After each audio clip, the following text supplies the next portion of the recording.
Hello students, Radhe Radhe. गणितीय भौतिकी की एक और क्लास में आप लोगों का स्वागत है।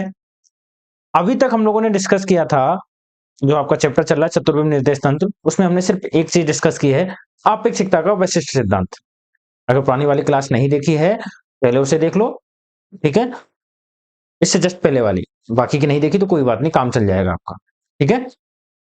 और मैं बात करता हूं कि आपेक्षिकता के विशिष्ट सिद्धांत में हमने क्या किया था, उसमें दो स्टेटमेंट दिए गए थे। पहला स्टेटमेंट क्या दिया था उसने कि सभी सापेक्षिक निर्देश तंत्रों में भौतिकी के नियम क्या होंगे, समान रहते हैं। ठीक है। जैसे अगर मैं बात करूं कि आपके पास दो निर्देश तंत्र हैं, एक दो निर्देश तंत्र मतलब निर्देश तंत्र हमने पढ़ा है। ठीक है। एक निर्देश तंत्र में क्या हो रहा है कि ऊष्मा का प्रवाह उच्च ताप से निम्न ताप की ओर हो रहा है। जानते हैं, तो हम ऊष्मागतिकी पढ़े, अच्छा पढ़ोगे अभी आप लोग, 11वीं 12वीं में थोड़ी बहुत पढ़ी होगी। दूसरे निर्देश तंत्र में क्या होगा, ऊष्मा का प्रवाह उच्च ताप से निम्न ताप की ओर ही होगा। ठीक है, उसमें कोई चेंज नहीं हो जाएगा। ऐसा नहीं होगा कि एक निर्देश तंत्र में किसी ऑब्जेक्ट को आप छोड़ रहे हो तो गुरुत्वाकर्षण कारण वो नीचे की ओर गिर रही है, तो दूसरे में ऊपर की ओर गिर नहीं। दूसरे में भी गुरुत्वाकर्षण का बल, गुरुत्वाकर्षण का नियम ऐसे ही काम करेगा जैसे इसमें कर रहा है। ठीक है। तो भौतिकी के जो भी नियम है ये चेंज नहीं होंगे। ये क्या होंगे, सभी सापेक्षिक निर्देश तंत्रों में समान रहेंगे। दूसरा नियम क्या कहता है कि प्रकाश का वेग नियत रहता है। मैं लैंग्वेज लिखवा दी, वहां से लिख लेना, पिछली वाली क्लास से है ना। प्रकाश का वेग सभी सापेक्षिक निर्देश तंत्रों में एक नियत राशि होता है। ठीक है। ऐसे नहीं कि प्रकाश का वेग आपके पास इस निर्देश तंत्र में अलग होगा, दूसरे वाले में अलग होगा। ठीक है। यहीं से एक चीज और बोली गई थी कि जैसे, हाँ अभी बीच में चला था एक चीज, कि अगर जैसे प्रकाश का वेग, प्रकाश हम जानते हैं कितना होता है, प्रकाश का वेग 3 × 10⁻8 मीटर पर सेकंड। ठीक है। और यदि एक बंदा क्या करे, ट्रेन की छत पे बैठ जाए और आगे से टॉर्च को जलाए। ठीक है। तो ट्रेन का, रोने की आवाज आ रही होगी, इग्नोर मारना है ना। तो ट्रेन का वेग क्या होता है, उस प्रकाश के वेग में ऐड हो जाएगा। नहीं, यहां पर बोला गया है सभी सापेक्ष, आइंस्टीन ने बोला है कि सभी सापेक्ष निर्देश तंत्रों में प्रकाश का वेग क्या होगा, एक नियत राशि होगा। ठीक है। तो ये चीज ध्यान रखना, अपन फिजिक्स के स्टूडेंट है तो थोड़ी बहुत चीजें हमको पता होनी चाहिए। तो अब मैं बात करता हूं, हमारे पास आता है लॉरेंज रूपांतरण समीकरण। ठीक है, हेडिंग डालेंगे हम, लॉरेंज रूपांतरण समीकरण। अब इंग्लिश वाले लिखेंगे लॉरेंज ट्रांसफॉर्मेशन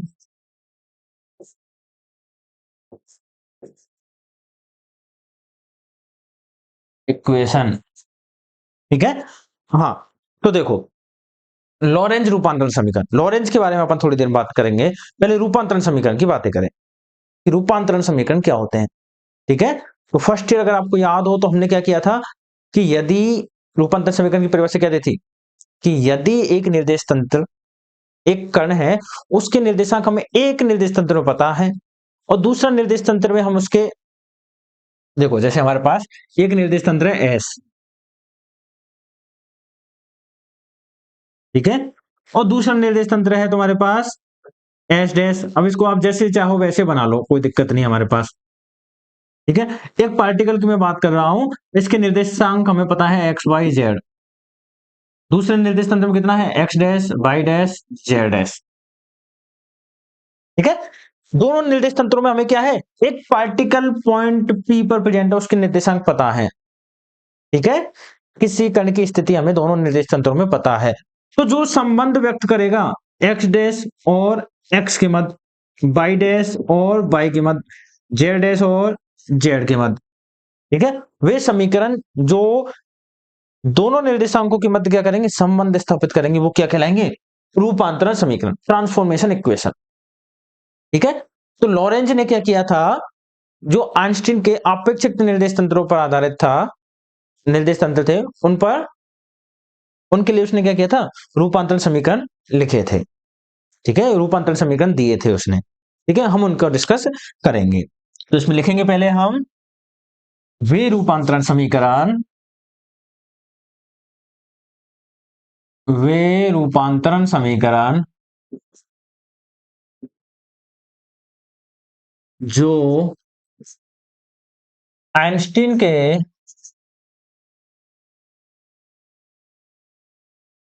आइंस्टीन के आपेक्षिकता के विशिष्ट सिद्धांत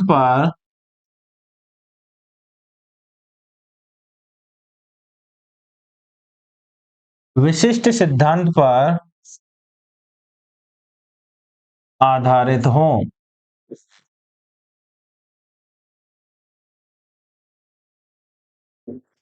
लॉरेंज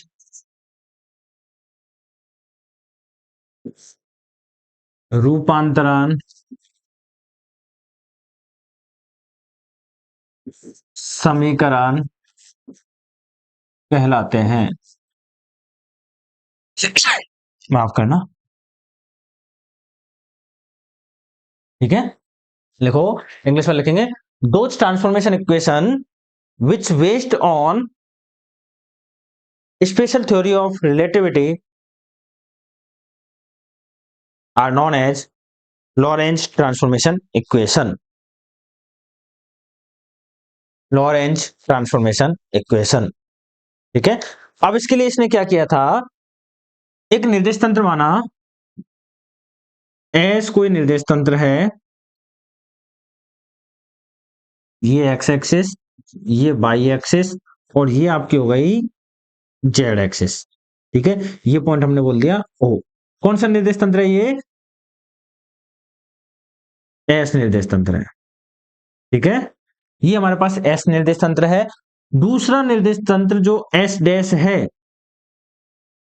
वो क्या कर रहा है,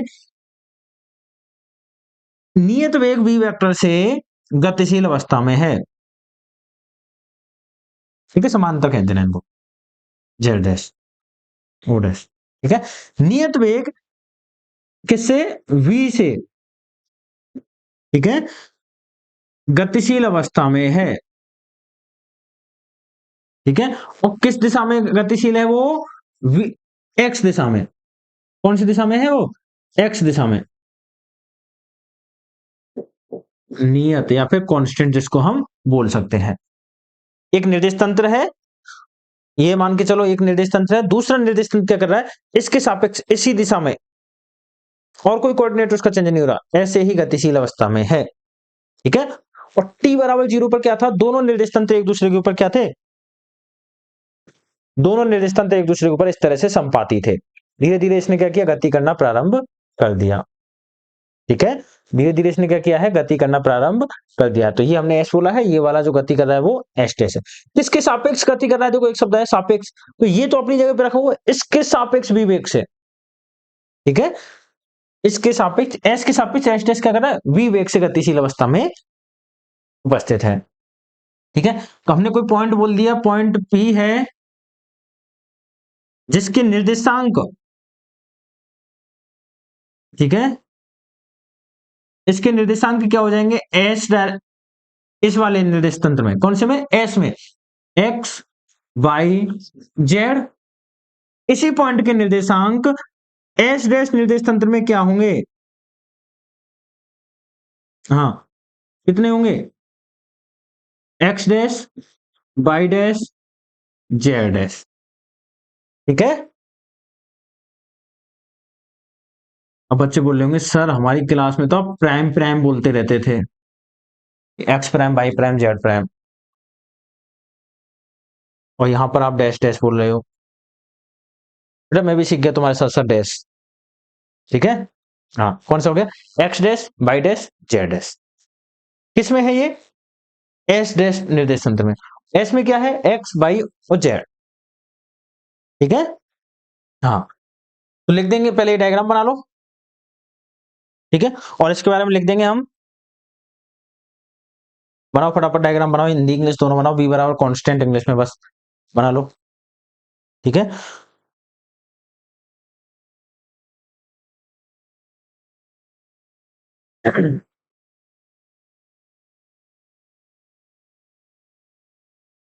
और लिखो इसमें, माना एक स्थिर निर्देश तंत्र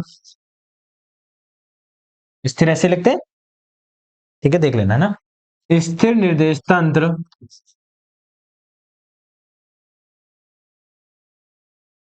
कैपिटल एस है, ठीक है। अपने पास क्या है, एक स्थिर निर्देश तंत्र एस है, और दूसरा निर्देश तंत्र क्या कर रहा है, तथा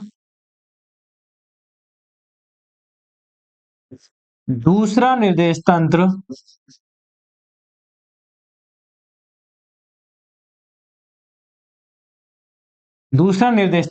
एस डैश, ध्यान से देखना, दूसरा निर्देश तंत्र एस डैश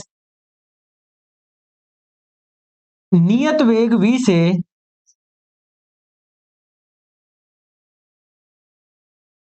v वेक्टर से, ठीक है, नियत वेग v से एस निर्देश तंत्र के सापेक्ष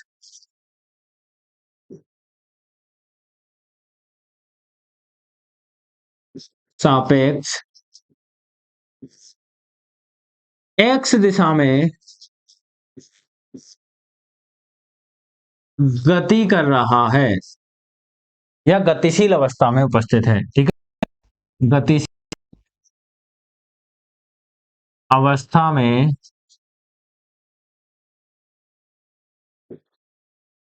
उपस्थित है, ठीक है। अब मैं बात करूं, यहां तक एक कोई दिक्कत नहीं है। हमारे पास एक निर्देश तंत्र एस है, दूसरा निर्देश तंत्र एस डैश है या एस प्राइम है, ठीक है। एस निर्देश तंत्र स्थिर अवस्था में है, एस डैश क्या कर रहा है, गति कर रहा है, ठीक है। किससे, वी वेग से, वी की डायरेक्शन कौन सी है, एक्स वाली, आई कैप डायरेक्शन, ठीक है। अब यहां से हम बात करें, वी वेक्टर वेग से गतिशील अवस्था में उपस्थित है, ठीक है। एस निर्देश तंत्र में, अच्छा ये लिखो, t बराबर 0 समय पर दोनों निर्देश तंत्र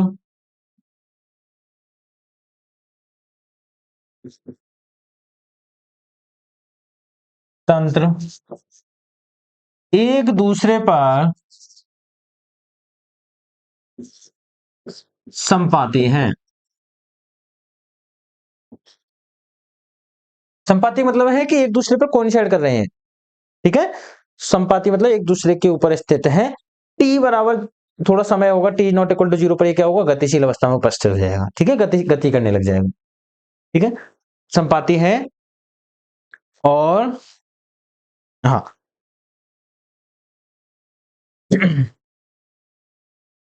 कोई कण, हाँ लिखेंगे, इसमें आगे लिखेंगे, ठीक है, ये लिख दिया।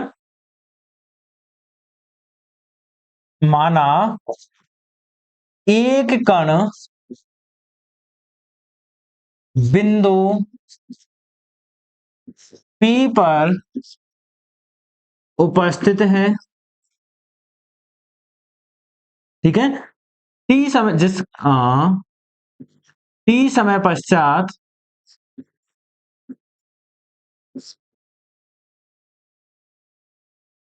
उस कण के निर्देशांक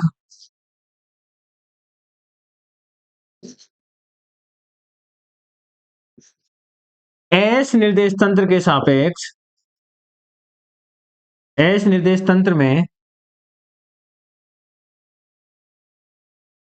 एस निर्देश तंत्र में कौन से हैं, एक्स वाई जेड, और मैंने बोल दिया देखो चतुर्विम निर्देश तंत्र, अपन क्या पढ़ रहे हैं, फोर वेक्टर, फोर डायमेंशनल, ठीक है। तो यहां पर मैंने चौथा कोऑर्डिनेट क्या बोल दिया, टी है, ठीक है।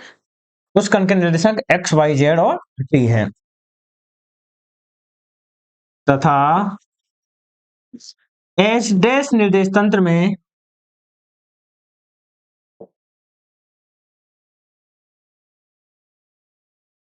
एच डैश निर्देश तंत्र में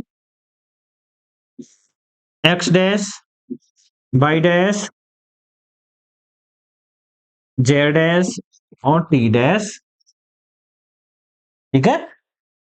एस निर्देश तंत्र में कितने उसके, एक्स वाई जेड टी, और इसमें कितने, X dash Y dash Z dash और टी डैश है, ठीक है।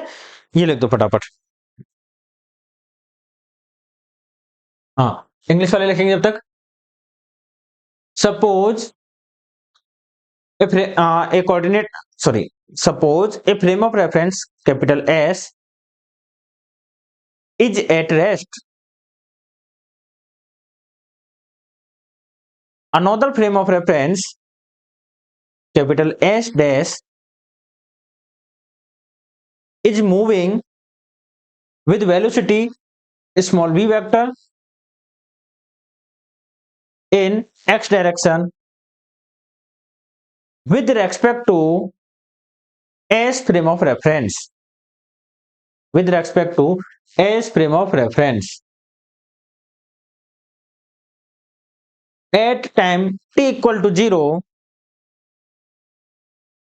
both frame of reference coincide each other. At time t equal to 0, both frame of reference coincide each other.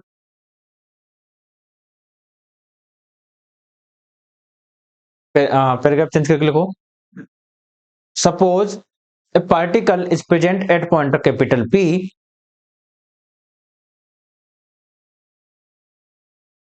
after time small t,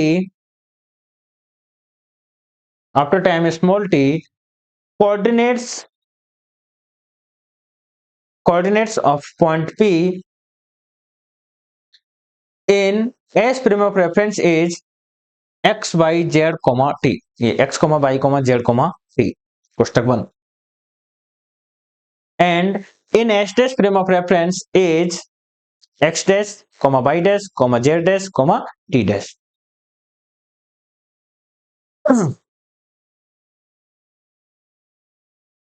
ठीक है, एक line और लिख दो इसमें. t समय में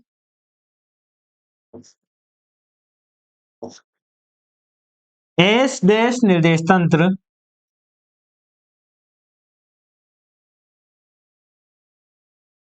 कितनी दूरी तय करना, देखो ओ डैश दूरी तय करता है. ठीक है, S dash frame of reference travel O dash distance in time small T. ठीक है, तो अब हम क्या करेंगे, इसका क्या करेंगे, गणितीय विश्लेषण करेंगे. हेडिंग डालोगे आप मैथमेटिकल एनालिसिस.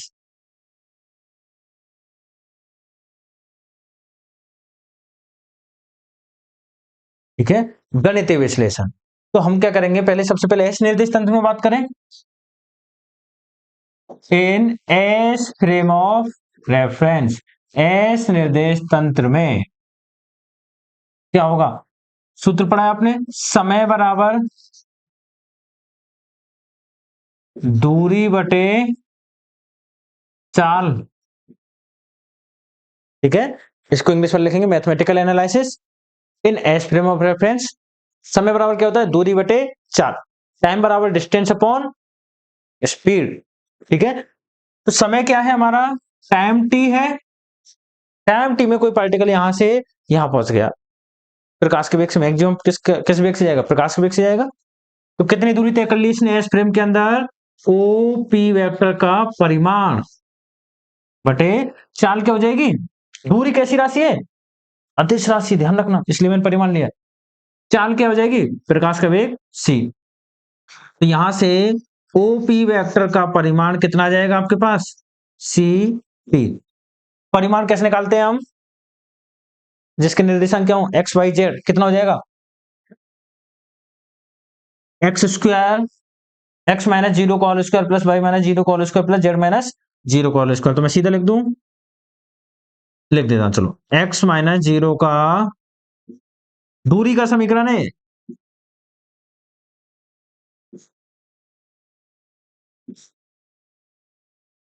और ये कितना आएगा, सी टी. ठीक है, तो यहां से आप लिख दोगे, अच्छा इसको इधर ले जाए, अंडर रूट है तो इधर जाएगा तो स्क्वायर हो जाएगा. कितना हो जाएगा, X square plus Y square plus Z square बराबर सी स्क्वायर टी स्क्वायर. और इसको अगर मैं इधर ले आऊं तो मेरे पास बन जाएगा X square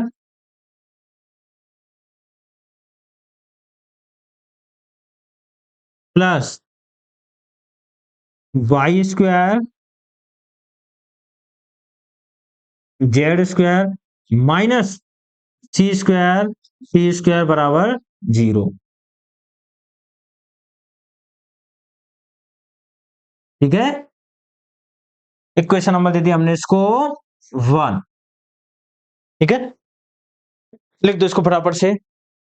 in mathematical analysis in S frame of reference time बराबर डिस्टेंस अपॉन स्पीड छाप दो। ठीक है,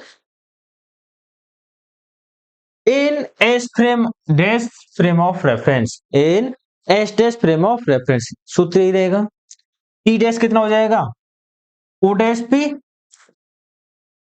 ठीक है, तो यहां से क्या आएगा ओ डैश पी बराबर के सी टी डैश, सब पे क्या लग जाएगा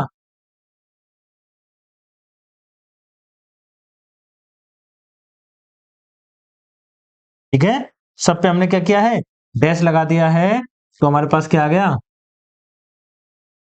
टी डैश का स्क्वायर बराबर 0। इक्वेशन नंबर 2 कोई चेंज होगा इसमें, सब पे डैश आ जाएगा बस।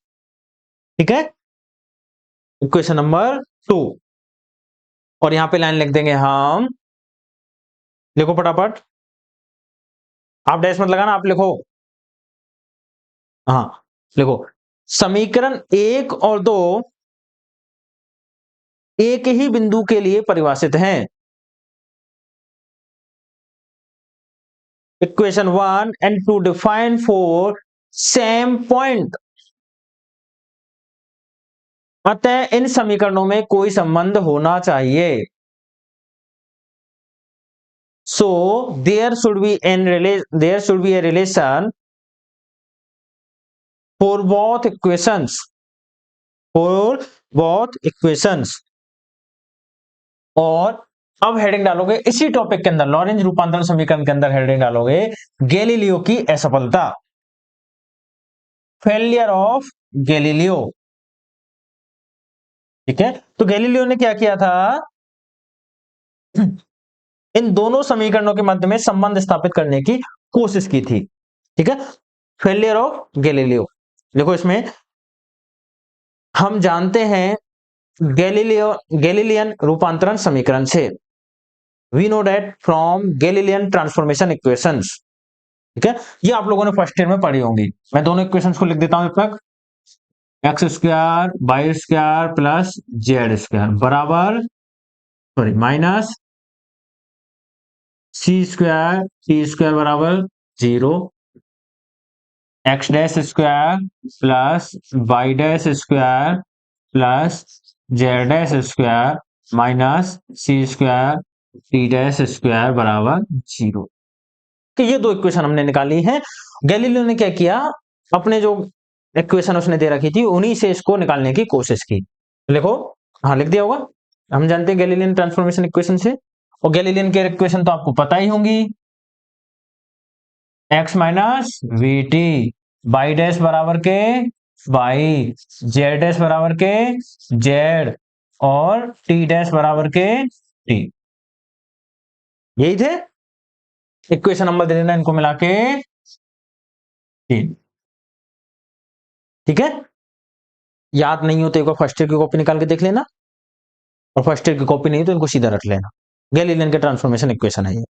ठीक है, अब गैलीलियन की अगर ये ट्रांसफॉर्मेशन इक्वेशन है तो ये क्या करेंगे, इक्वेशन 1 और 2 को सेटिस्फाई करेंगे, तो लिख दो ये लाइन।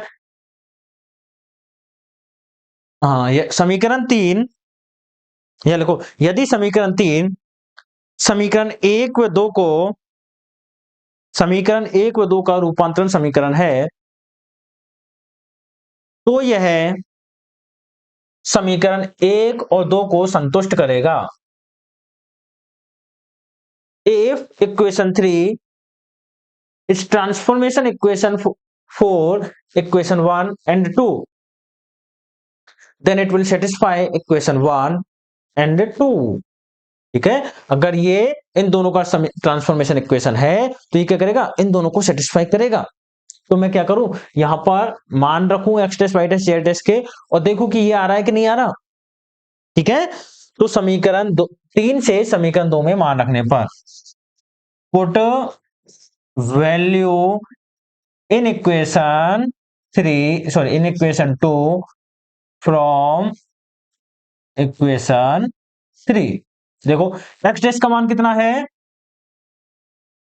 एक्स डैश का मान अपने पास X minus V T plus Y dash का मान वाई स्क्वायर, जेड डैश का मान Z square minus C square, T dash का मान टी स्क्वायर, टी डैश की जगह पर टी रख देंगे सीधा सीधा, बराबर इसको सोल्व करें, क्या होगा ए माइनस बी का whole square, A square plus V square minus 2xvt 2ab ये होता है, plus Y square plus Z square minus C square T square, बराबर एक काम करो यहां से पहली वाली इक्वेशन को बनाने की कोशिश करो। देखो X square plus Y square plus Z square minus C square T square, ये तो सेम बन गई पहली, ठीक है। ये क्या है अपने पास प्लस के V square T square minus 2xvt बराबर 0, ठीक है। यहां तक लिख दो फटाफट और इसको दे देना इक्वेशन नंबर 4।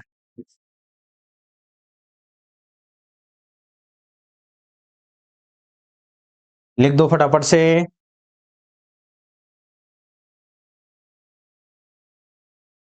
इसको इस तरह से लिखो, गैलीलियन रूपांतरण समीकरण से हमें एक अतिरिक्त